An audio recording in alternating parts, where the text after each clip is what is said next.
So the story of Rich Dad, Poor Dad is, I grew up in a little sugar plantation town on the island of Hawaii in the town of Hilo.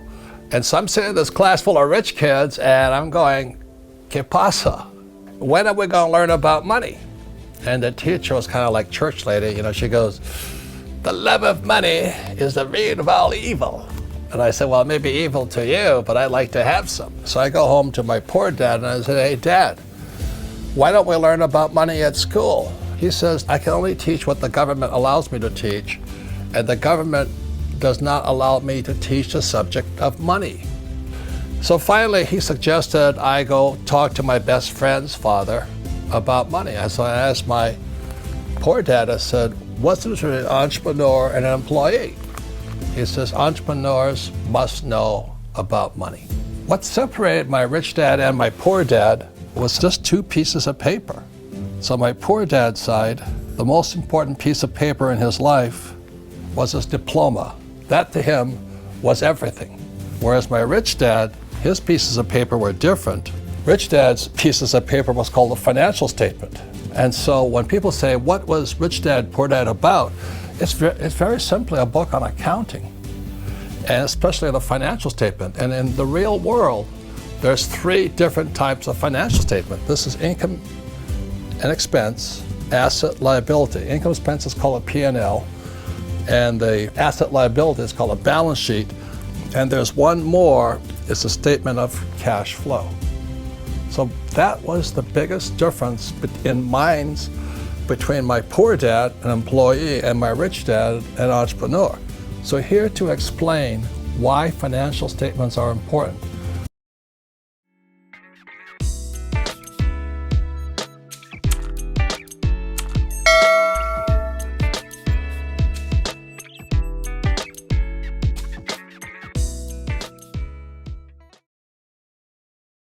And so the government says, look, if you'll take a risk here and invest in natural resources, or you invest in a business, or you invest in real estate, then we'll help you with that investment by reducing your taxes. So we're really doing what we want to do is what the government wants us to do. We want to help the economy. We want to help create jobs. And when we do that, the government reduces our taxes.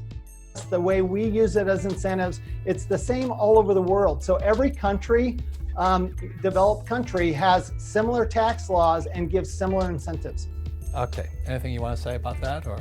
No, I just want to reiterate that it's legal, it's ethical, it's moral, and people get very upset when you say, I don't pay taxes, or I pay very little in taxes. But to your point, when we invest in apartment houses, we're providing housing that the government can't provide or doesn't want to provide. When we're investing in oil companies, the government doesn't want to be drilling for oil. So to Tom's point, that's why we get tax incentives. We're doing what the government doesn't want to do.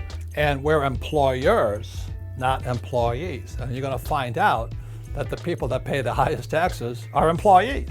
You know, and the balance sheet, but there's one more financial statement. It's called statement of what, Tom? Cash flow.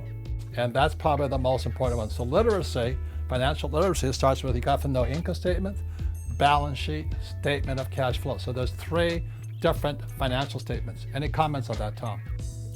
Well, the statement of cash flow is the one people tend to ignore the most, and where your cash is coming from and where it's going is the most important. What I love about the cash flow game for adults is that it shows all 3 of these financial statements and makes it simple to follow them and understand what they mean. So for adults, you can look here. This is the game board here. You know, I'm holding up here an income statement, the balance sheet, but off to the right here is a statement of cash flow. So there's 3 financial statements in the cash flow game, right? Is that correct, Tom? That is correct.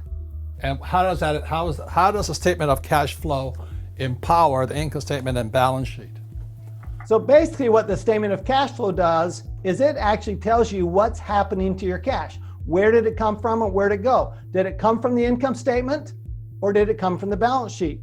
Did it go to pay expenses or did it go to build assets? Any comments you want to say about that? Well, I want to say, so here's the financial statement for the cash flow game. For the adults. Here's the financial statement for cash flow for kids. So here we have income statement. You have income, you have expenses, and then you have cash flow. Over here we have a balance sheet, assets, liabilities. So again, we've just taken the same concepts and just simplified it. To win the game, if your cash flow is greater than your expenses, you are out of the rat race and you win. Exact same way to win Cash Flow for Kids. So let me explain a couple more things here. So there's 1, 2, and the 3 is a statement of cash flow. And this is the biggest distinction. This is my poor dad. And all he cared about was how much money he made and how low were his expenses. And that's where the 99.99% of the world's population is. They want to make money and keep expenses low, but also what they don't realize, their number one expense is tax. And so anybody who works for income here, this is what cash flow looks like. You make money here, but it flows out that way to the government. Am I correct, Tom? That's exactly the way it works, yes. And can you do anything for this person right now if that's all they know?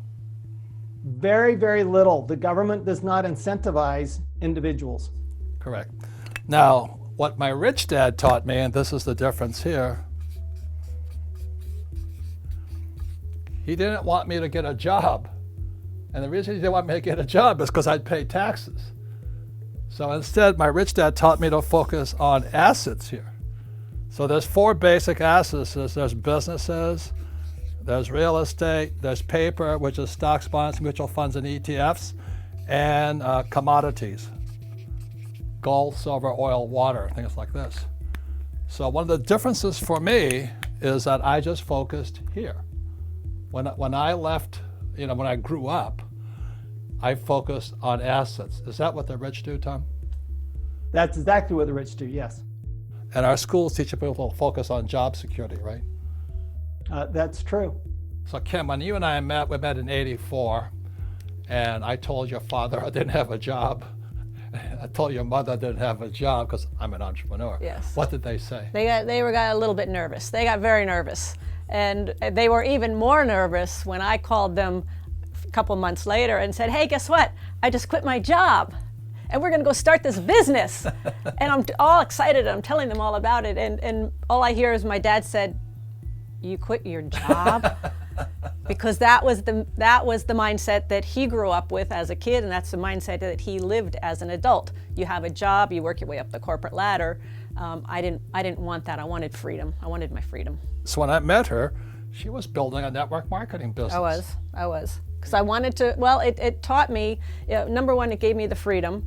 But I thought I made the funny assumption that I wouldn't have to work so hard. Well, of course, in any business that you're doing yourself, you work way harder, 24/7. But I learned how to sell. I learned how to market. I learned all kinds of business. Self-confidence. Self-confidence was huge. Creativity, originality. It was huge. So I think being an entrepreneur is actually one of the best ways to build confidence, but also one of the best paths to freedom. And then, so she loved business. I said, oh my gosh, she's beautiful, she's got brains, and she likes business, and she loved real estate. So I did. I understood tell us that why game. you love real estate so much. Well, I understood the game. You started to explain to me what your rich dad had taught you about real estate, especially real estate investing. And once I started looking and I understood it, and it was fun and it was creative. And talking to Tom, it's all about the numbers. I mean, there's many facets to it, but the numbers tell the story. And numbers can actually be very, very creative. So when you're talking about income statement, balance sheet, I don't see numbers, I see a story that's evolving. And I know you see that too, Tom. So how big was your first deal? My first deal was a little 2-bedroom, 1-bath house in a place called Portland, Oregon, and it was $45,000. So what she did was she took out $40,000 in debt. So Tom, she's got $40,000 in debt. She put up $5,000, and the cash flowed this way. So it flowed from her house, and it flowed into her income. So So what is that called, Tom? What would you say she did?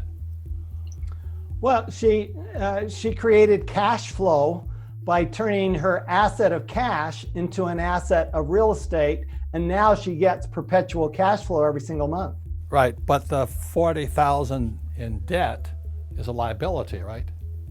That's right. So the bank contributed most of the money to produce the cash flow. And there's one more thing, because Tom is a tax expert. How much tax did she pay on that $40,000? 0.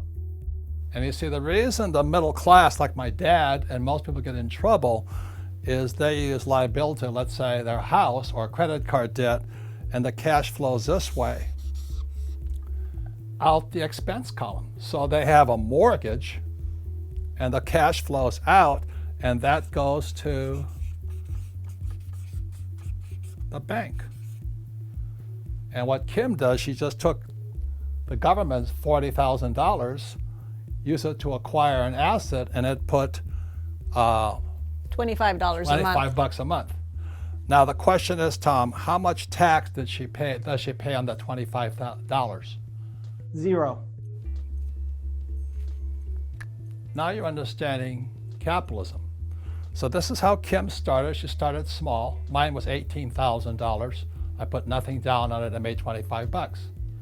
Infinite returns are called. So Kim, how many properties do you have now? Oh, thousands of properties. And thousands are going this way and this way and this way, right? Yes, yes. And how much tax are we paying on them? Probably, Tom? 0. And how much does that, we're probably 500 million in debt. So we're $500 million in debt. So when you borrow money, 500 million, $500 million, how much tax do we pay on that? 0. So that's really what you and your child can begin to learn.